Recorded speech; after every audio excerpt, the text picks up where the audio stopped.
أعوذ بالله من الشيطان الرجيم. Kita akan mencoba untuk mempelajari kitabullah tabaraka wa ta'ala, bagaimana cara kita membaca Al-Quran dengan benar sesuai dengan perintah Allah Rabbul Izzati wal Jalalah, warattilil Qur'ana tartila.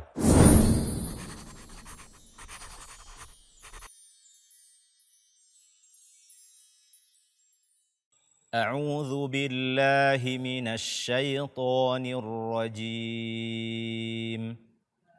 بسم الله الرحمن الرحيم.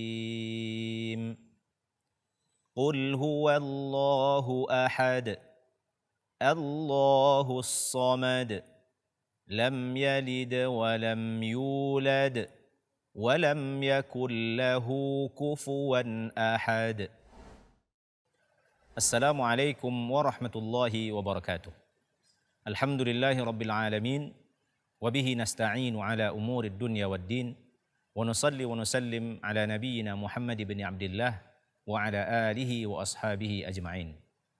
Kaum muslimin dan muslimat, as-saimin, as-saimat, pemirsa Asil TV dimanapun antum berada. Pada hari yang mulia ini kita akan membahas kesalahan-kesalahan di dalam membaca surah Al-Ikhlas. Pada ayat pertama, kesalahan pertama mengganti huruf qaf dengan kaf. Qul menjadi kul. Qul menjadi kul. Kemudian kesalahan kedua, tidak membaca ha dhammah dengan benar atau membacanya mirip dengan o, ho. Qul huwallah. Akan tetapi bacalah dengan benar sebagaimana apa yang telah kita terangkan. Wa kullu madmumin falan yatimma illa bi dhammi asy-syafataini dhamma. Dan setiap baris dhammah tidak akan sempurna bunyi dhammahnya illa bi dhammi asy-syafataini dhamma, kecuali dengan benar-benar memonyongkan dua bibir kita. Qul huwa, bukan hoa.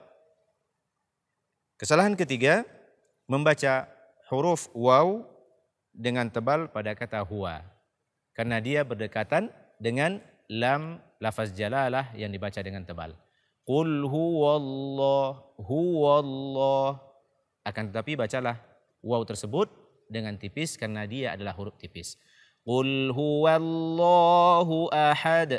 Huwallah, bukan huwallah. Kemudian tidak membaca ha dengan jelas pada kata Allahu. Qul huwallahu ahad. Huwallahu ahad. Qul huwallahu ahad. Harus dibaca dengan benar, harus dibaca dengan jelas. Kemudian kesalahan berikutnya pada ayat pertama ini, tidak membaca qalqalah pada kata ahad. Sebagaimana kita ketahui, dal salah satu dari huruf qalqalah yang 5, qutbu jadin. Qaf, ta, ba, jim, dal. Ketika huruf yang 5 ini dalam kondisi atau berbaris sukun, maka kita membacanya dengan qalqalah atau bacaannya memantul. Ahad, ahad. Pada ayat kedua, kesalahan pertama, membaca hamzah wasal dengan tebal pada kata Allah. Ini juga sangat banyak kaum muslimin yang membacanya dengan tebal. Allahus samad. Allah, akan tetapi bacalah a-nya dengan tipis. Allahu, yang tebal adalah lam pada lafaz jalalahnya. Allahu, bukan Allah. Allah.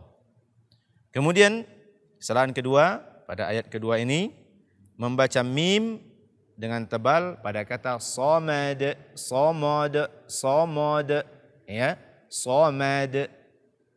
Ya, harus kita perhatikan ketika huruf tipis berada setelah atau sebelum huruf tebal, jangan sampai dia terpengaruh oleh huruf tebal tersebut sehingga dia ikutan tebal. Akan tetapi yang tebal dibaca dengan tebal, yang tipis tetaplah tipis. Samad, bukan samad. Kesalahan ketiga pada ayat kedua ini, tidak membaca qalqalah pada kata as-samad atau pada dal di ujung ayat kedua ini.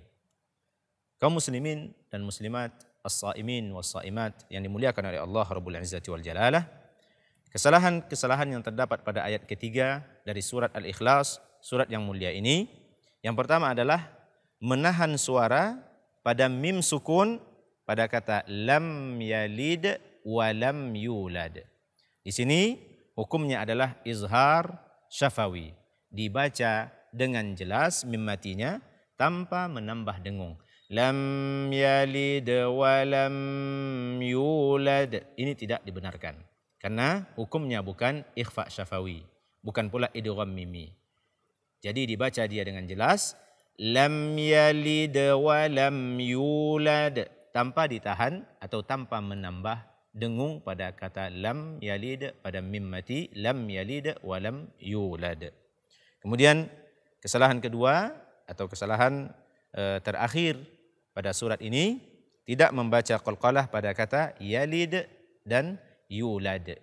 Ini pada dal sukun, baik itu terletak di tengah kata atau di tengah kalimat yang dia adalah qalqalah surah, qalqalah kecil, ataupun yang terdapat di akhir kata atau di akhir kalimat yang dia adalah qalqalah kubra.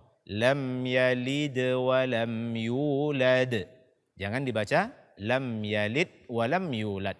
Akan tetapi berikanlah hak qalqalah pada huruf dal sukun tersebut. Demikian pelajaran kita hari ini, kaum muslimin dan muslimat, was-saimin was-saimat. Semoga Allah Azza wa Jalla menerima amal ibadah kita, menerima salat kita, menerima puasa kita, menerima ibadah-ibadah yang telah kita lakukan, kemudian menempatkan kita bersama orang-orang yang saleh, wan nabiyyin was-siddiqin wasyuhada. Karena mereka itulah sebaik-baiknya teman kelak di yaumil mahsyar. Subhanakallahumma wa bihamdika asyhadu an la ilaha illa anta astaghfiruka wa atubu ilaika. Wassalamu alaikum warahmatullahi wabarakatuh.